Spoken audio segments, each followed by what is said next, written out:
Let's discuss this further now with Russia analyst Ivan Starodubtsev. He joins me live from Ankara. Thank you so much for being with us on the program.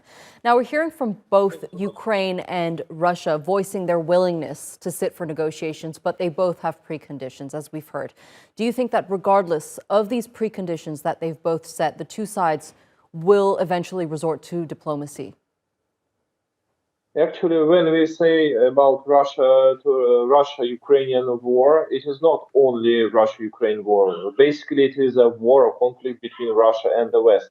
So preconditions of Ukraine, I think, they are less important for the negotiations than precondition of the West or what West is targeting in its conflict at Ukraine territory. So we saw actually basically the preconditions and the willingness of two sides to resolve somehow it in March in Istanbul.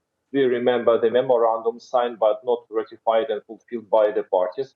So that were actually Russian and Ukrainian conditions to start peace talks. But thanks to the West, they didn't come into the reality. So what do you make of the West's stance? Because we did hear from the Turkish president criticize the West for its lack of engagement with Russia, saying that we've seen negotiations work before. The grain corridor is a perfect example of that.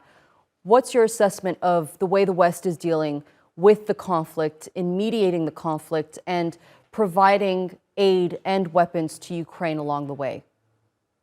Actually, the West needs grain corridor. That's why it works now, and we saw latest statistical data which shows that it works. But it works because the West permitted it, and because basically the West wants it to work.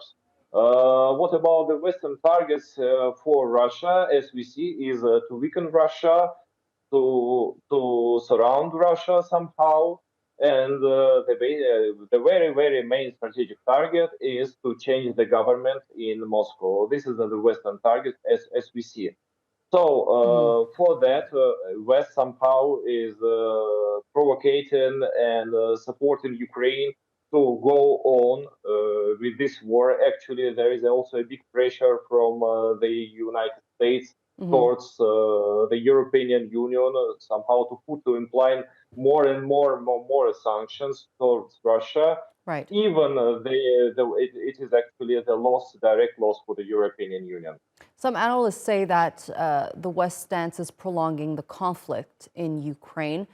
What do you think Putin wants to walk away with from this war, and does prolonging the conflict work in his benefit?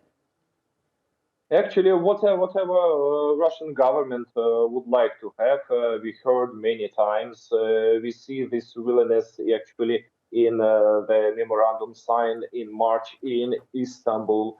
If we think about Ukrainian dimension of this conflict, we saw a lot of speeches of the Russian president saying that the world needs new security architecture. So, but the basic question here is whether these demands are realistic in the current conditions. As on December 2022, I suppose that no, they are not realistic. So somehow we will go on with the same situation in the year 2023. All right, Ivan Starodubtsev, thank you so much for joining us here on TRT World and sharing that analysis with us.